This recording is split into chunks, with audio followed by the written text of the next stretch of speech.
Hi friends, এই যে দেখো আমি স্কুল থেকে এসেছি মাত্র আমার মেয়েকে নিয়ে। আর এই যে আমার মাম্মা আর আমি খাচ্ছি এখন। কি খাচ্ছি? ফ্রুটি খাচ্ছি আমরা দুজন। ওরটা নর্মাল, আমারটা ঠান্ডা।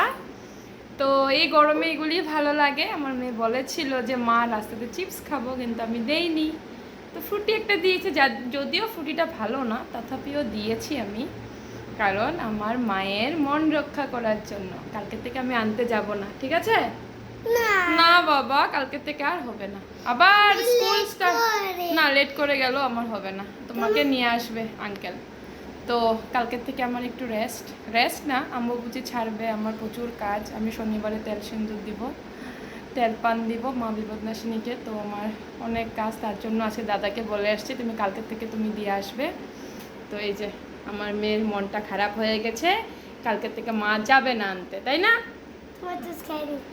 ঠিক আছে, তো বাই বাই ফ্রেন্ডস, আবার দেখা হচ্ছে পরে অন্য একটি ব্লগের সাথে।